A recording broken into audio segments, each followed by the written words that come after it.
Hello friends, welcome to Tamil Nadu Foodies. இந்த வீடியோவில் நம்ம என்ன பார்க்க போகிறோம்னா கீரை கூட்டு எப்படி செய்கிறதுன்னு பார்க்க போகிறோம். வாங்க வீடியோக்குள்ளே போகலாம். பருப்பு கூட்டுக்கு தேவையான பொருள் பார்க்கலாம். அரைக்கட்டு சிறுகீரை நான் எடுத்திருக்கேன். உங்களுக்கு எந்த கீரை பிடிக்குமோ அந்த கீரை எடுத்துக்கோங்க. 100 கிராம் பருப்பு வேக வச்சுருக்கேன். ஒரு பெரிய சைஸ் தக்காளியை கட் பண்ணி வச்சுருக்கேன். ஒரு பெரிய சைஸ் வெங்காயம் நல்லா பொடியாக கட் பண்ணி வச்சுருக்கேன். 5 பல் பூண்டு நல்லா பொடியாக கட் பண்ணி வச்சுருக்கேன். தாளிக்க 1/2 டீஸ்பூன் கடுகு, வெந்தயம் கொஞ்சம், சீரகம் கொஞ்சம், 2 சின்ன காஞ்ச மிளகாய் வச்சுருக்கேன்.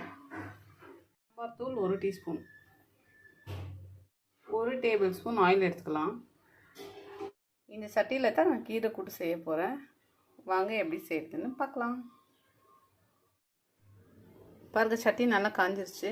இப்போது ஆயில் இதில் ஊற்றிக்கலாம்.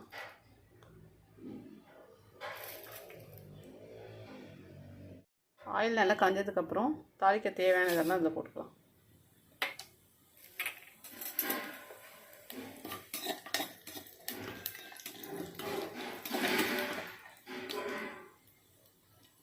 கட் பண்ணி வச்ச பூண்டு போட்டுக்கலாம்.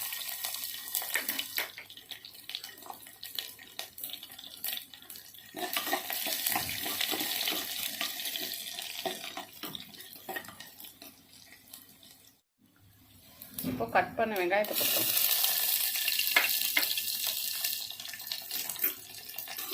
இதை நல்லா கிளறி விட்டுக்கலாம்.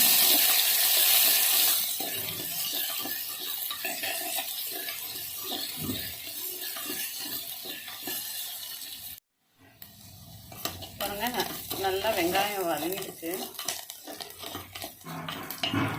இப்போ தக்காளி போட்டுக்கலாம்.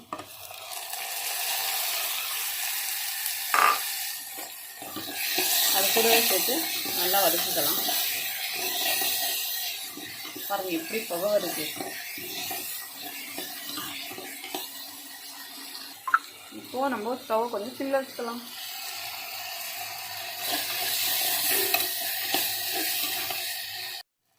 பாருங்கள், தக்காளி நல்லா வதக்கிடுச்சு. இப்போது கீரை போட்டுக்கலாம். கொஞ்சம் கொஞ்சமாக போட்டுக்கலாம்.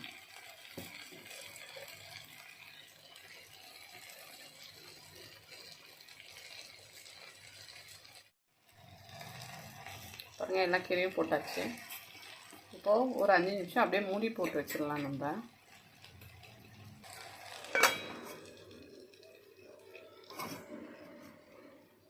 பாருங்கள், மூடி போட்டாச்சு. ஒரு 5 நிமிஷம் வெந்ததுக்கப்புறம் நம்ம ஓப்பன் பண்ணி பார்க்கலாம். இப்போது நம்ம ஓப்பன் பண்ணி பார்க்கலாம். பாருங்கள், இது எல்லாத்தையும் நல்லா கிளற விடணும்.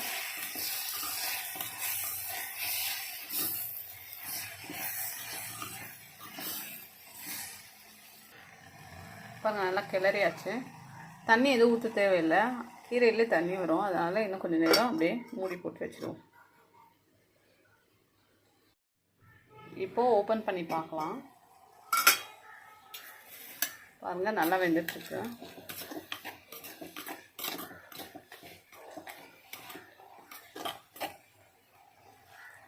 ஒரு டீஸ்பூன் சாம்பார் தூள் போட்டுக்கலாம். போட்டு இதை நல்லா மிக்ஸ் பண்ணி விடலாம்.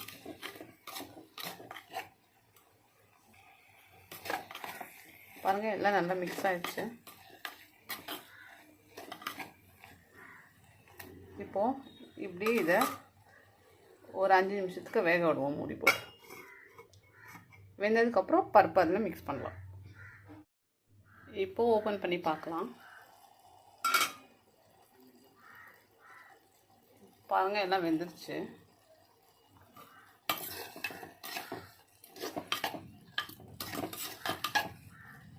பாருங்கள், எல்லாம் வெந்துருச்சு.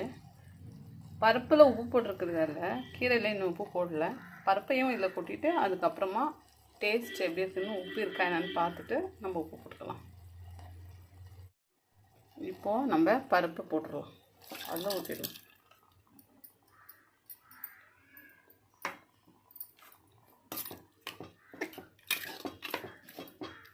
எல்லாத்தையும் நல்லா மிக்ஸ் பண்ணி வச்சுக்கலாம். இப்போது அந்த பவுலில் கொஞ்சம் தண்ணி ஊற்றி அந்த தண்ணியையும் இந்த பருப்புலேயே ஊற்றிடுவோம். ஊற்றிட்டு உப்பு இருக்கா என்னன்னு பார்க்கலாம். பாருங்கள், எல்லாம் ஊற்றியாச்சு.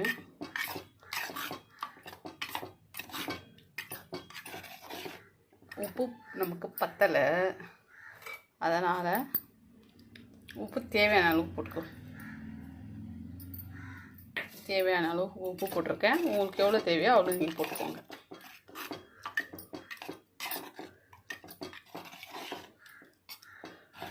ஒரு 5 நிமிஷம் வெந்தால் பருப்பு கூட்டு ரெடி ஆகிடும். நீங்கள் சாம்பாருக்கு களிக்கெல்லாம் சூப்பராக இருக்கும். சாம்பாருக்கு இப்போது மூடி போட்டு அப்படியே ஒரு 5 நிமிஷம் வேக விடுவோம். வெந்ததுக்கப்புறம் கூட்டு ரெடி ஆகிடும். ஓப்பன் பண்ணி பார்க்கலாம். பாருங்கள், ஓப்பன் பண்ணி பார்த்ததும் பருப்பு கூட்டு ரெடி ஆயிடுச்சு.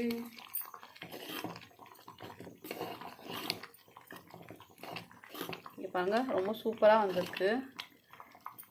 இது வந்து நீங்கள் சாதத்துக்கு அப்புறமா களிக்கு ரொம்ப நல்லாயிருக்கும், சூப்பராக இருக்கும். களிக்கு இது சேர்த்து சாப்பிட்டா நீங்கள் வந்து களிக்கு பருப்பு கூட்டு வச்சு சாப்பிடுங்க, ரொம்ப நல்லாயிருக்கும். பாருங்கள், பருப்பு கூட்டு ரெடி ஆயிடுச்சு. இந்த வீடியோ உங்களுக்கு பிடிச்சிருந்தா லைக் பண்ணுங்கள், ஷேர் பண்ணுங்கள், கமெண்ட் பண்ணுங்கள். எங்கள் சேனலை மறக்காமல் சப்ஸ்கிரைப் பண்ணுங்கள். தேங்க்யூ.